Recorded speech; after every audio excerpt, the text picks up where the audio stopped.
दोस्तों, जापान के traffic signal में ग्रीन लाइट की जगह ब्लू लाइट क्यों होती है और क्यों कोई एरोप्लेन स्पेस में नहीं उड़ सकता, और एक ऐसा देश जहां लाइट जलाकर घपाघप नहीं कर सकते, और आखिर क्यों बना रहा है साउथ कोरिया पानी पर तैरती हुई शहर, जानेंगे धुआंधार फैक्ट्स से भरे आज के इस नए एपिसोड में। तो हेलो गाइस, मैं हूं कौशिक और चलिए शुरू करते हैं आज के इस नए एपिसोड को। Fact number 15।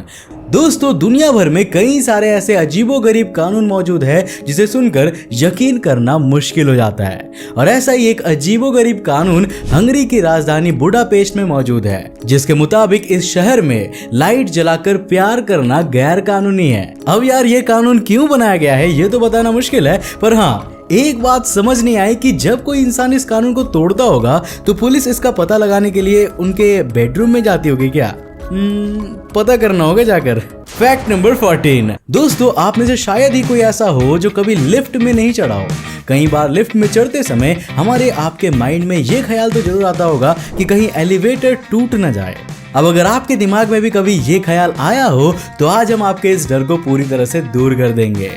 अब मैं आपको बता दूं कि कोई भी लिफ्ट आमतौर पर 6 से 8 टेंशन केबल्स द्वारा जुड़ा हुआ होता है, और प्रत्येक इंडिविजुअल केबल लिफ्ट का पूरा भार और साथ में 25% का अधिक भार उठा सकती है। इसलिए दोस्तों, लिफ्ट में चढ़ना आपके लिए पूरी तरीके से सुरक्षित है। Fact number 13। दोस्तों, अपने देश भारत जैसे दुनिया के हर देश में रोड पर ट्रैफिक जाम को रोकने और सिटीजन्स को असुविधा ना हो उसके लिए ट्रैफिक सिग्नल्स का इस्तेमाल किया जाता है, जिसमें रेड, येलो और ग्रीन कलर की लाइट्स होती है। वैसे इसी तरह की लाइट्स दुनिया भर में भी यूज की जाती है, लेकिन जब बात जापान के ट्रैफिक सिग्नल्स की आती है तब वह दुनिया में सबसे अलग है। दोस्तों, जापान की ट्रैफिक लाइट्स में ग्रीन लाइट की जगह ब्लू लाइट यूज किया जाता है, और ऐसा इसीलिए क्योंकि कई सालों पहले जब जापान में ट्रैफिक सिग्नल्स लगाए जा रहे थे तब उस समय उनकी लैंग्वेज में सिर्फ 4 कलर्स जैसे कि black, white, red and blue के ही वर्ड्स हुआ करते थे, जिसके चलते जापान के लोगों को ग्रीन कलर के बारे में कोई नॉलेज ही नहीं थी। वे जानते ही नहीं थे कि आखिर ग्रीन कलर भी कोई कलर होता है, जिस वजह से उस समय जापान में ट्रैफिक लाइट्स में ग्रीन की जगह ब्लू लाइट का यूज किया गया। हालांकि जब साल 1930 में जापान के अंदर सबसे पहली ट्रैफिक लाइट्स लगाई गई तब उनमें ग्रीन कलर ही था, पर ग्रीन लाइट लगने के बाद इससे हर किसी को परेशानी आ रही थी। तब जापान की सरकार ने ग्रीन कलर को ब्लू से रिप्लेस कर दिया था, और तब से ये आज तक ऐसा ही है। Fact number 12। दोस्तों, आमतौर पर ज्यादातर लोग एंड इवन कुछ महिलाएं भी ये मानती है कि महिलाओं के कंपैरिजन में पुरुष बेहतर होते हैं, लेकिन साइंस ने इसे सीधे तौर पर नकार दिया है। आपकी जानकारी के लिए मैं बता दूं कि एक रिसर्च में यह साबित हो चुका है कि महिलाएं किसी भी मामले में पुरुषों से कम नहीं है। पुरुषों और महिलाओं के बीच किए गए लगभग हर टेस्ट में महिलाओं ने पुरुषों के बराबर या उससे भी ज्यादा बेहतर प्रदर्शन किया है। Fact number 11। अब दोस्तों, ये तो आप सभी जानते ही होंगे कि धरती पर से आसमान दिन में नीले और रात में काले रंग का दिखाई देता है, और ऐसा धरती के एटमॉस्फेयर के कारण होता है।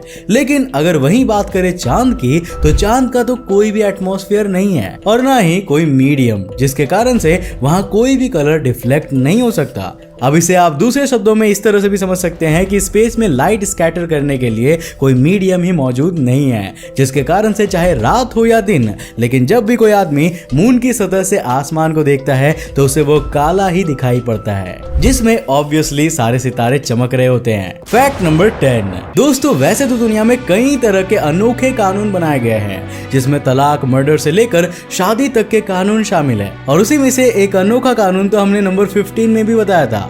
लेकिन यूरोप के एक देश में एक ऐसा कानून है जिसके बारे में जानकर आप लिटरली चौंक जाएंगे। जी हाँ दोस्तों, एक यूरोपियन कंट्री फ्रांस में एक ऐसा कानून है जो कि आपको सोचने पर मजबूर कर देगा। इस कानून के तहत यहाँ के लोग मृत व्यक्ति से शादी कर सकते हैं, वो भी कानूनी रूप से। इस तरह की शादी को नोक्रोनमी कहते हैं। हालांकि ऐसी शादी करने के लिए लोगों को राष्ट्रपति की अनुमति लेनी पड़ती है।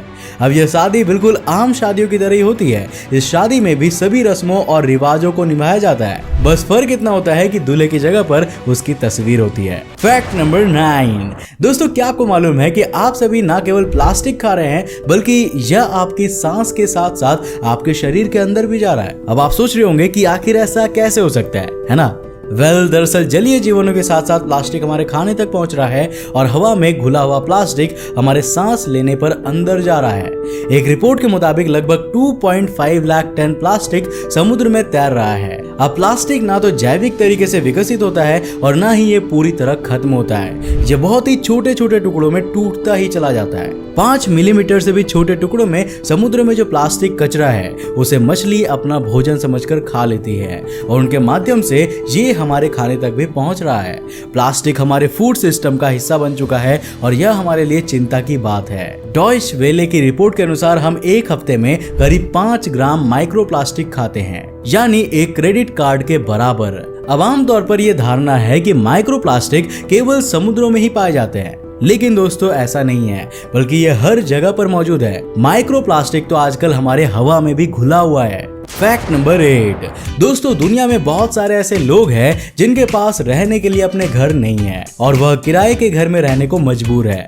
लेकिन दोस्तों अगर मैं आपसे कहूं कि प्रेजेंट टाइम में जो शख्स दुनिया का सबसे अमीर इंसान है उसके पास भी रहने को अपना घर नहीं है, तो क्या आप मेरा यकीन करेंगे? वेल, आपके लिए इस पर यकीन करना भले ही मुश्किल हो सकता है, लेकिन बात 100% सच है।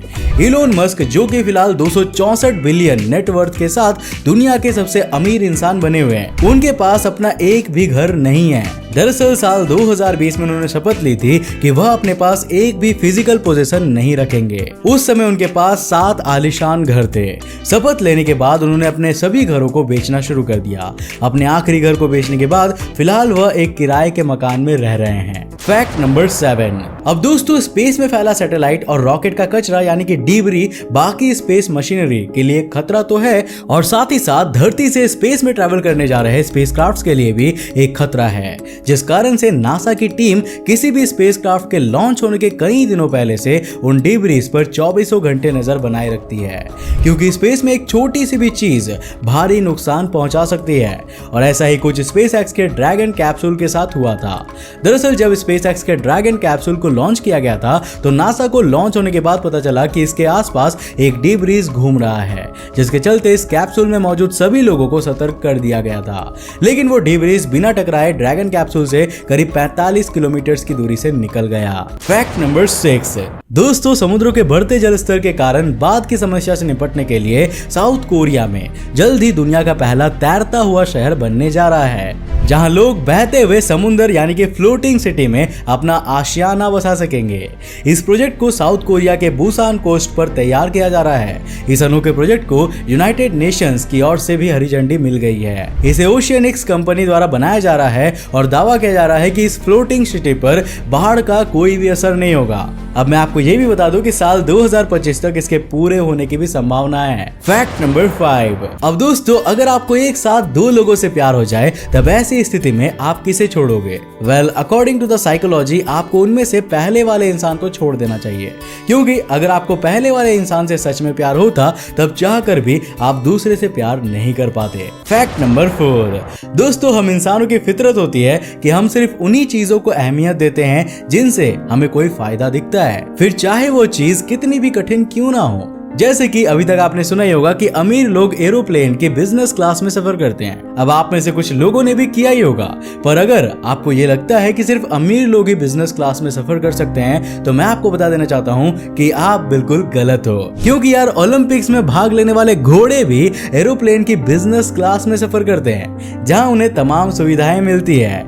इतना ही नहीं, इन घोड़ों का अपना खुद का पासपोर्ट भी होता है जो बताता है कि ये घोड़े कितने जरूरी है। फैक्ट नंबर 3, दोस्तों जिस तरह हमारे पास 2 आंखें हैं, ठीक उसी तरह परसिवरेंस रोवर के पास भी 2 आंखें यानी कि कैमराज हैं, जिनकी मदद से परसिवरेंस रोवर यह पता लगाता है कि अब उसको किस पाथ पर ट्रैवल करना है और किस चट्टान को एज ए सैंपल कलेक्ट करना है। इसके पास इतनी ज्यादा पावर है कि ये सरफेस पर मौजूद किसी भी चीज के ऊपर लेजर से अटैक करके उसको प्लाज्मा में बदलकर सैंपल के लिए कलेक्ट कर लेता है और रॉक कॉम्पोजिशन का भी पता लगा लेता है। इसके पास मास्कैमजी नाम के 2 कैमराज है जो एक लेफ्ट और एक राइट में लगे हुए हैं। ये कैमराज एक हद से भी ज्यादा जूम कर सकते हैं और आपको ये बात जानकर आश्चर्य जरूर होगा कि उन दोनों कैमराज की कीमत ही $2 करोड़ है। इसके अलावा इस रोवर में 23 और कैमराज भी मौजूद है। फैक्ट नंबर 2, दोस्तों क्या आप सभी को मालूम है कि भारत के राजस्थान राज्य में रहने वाली बिश्नोई समाज की वुमेन्स डियर के बच्चों यानी कि हिरन के बच्चों को अपना खुद का दूध पिलाती है और उन्हें अपने बच्चों के जैसे ही पालती है, क्योंकि बिश्नोई समाज में हिरनों के बच्चों को खुद के बच्चों की तरह माना जाता है। फैक्ट नंबर 1, अब दोस्तों एरोप्लेन में तो आप में से बहुत से लोगों ने ट्रैवल किया होगा, लेकिन क्या आपको मालूम है कि आखिर एरोप्लेन स्पेस में उड़ान क्यों नहीं भर सकता? दरअसल एरोप्लेन को अपना प्रोपल्सन और लिफ्ट प्रोड्यूस करने के लिए हवा की जरूरत होती है, और क्योंकि स्पेस में कोई भी हवा होती नहीं है इसीलिए वह स्पेस में नहीं उड़ सकती। तो दोस्तों आज के लिए बस इतना ही। मुझे उम्मीद है कि आज के इस वीडियो से आपने काफी कुछ नया सीखा होगा और आपको कई सारे नए नॉलेजेबल फैक्ट्स जानने को मिले होंगे। अगर मिले तो इस वीडियो को लाइक करने के साथ साथ अपने फ्रेंड्स और फैमिली जरूर शेयर करना। अब दोस्तों अगर आप नए उस चैनल पर और इंटरेस्टिंग वीडियोस को देखना चाहते हो तो इस चैनल को सब्सक्राइब करने के साथ साथ नोटिफिकेशन बेल को ऑन कर देना ताकि आप देख सको हमारे वीडियो सबसे पहले। तब तक के लिए बाय, जय हिंद।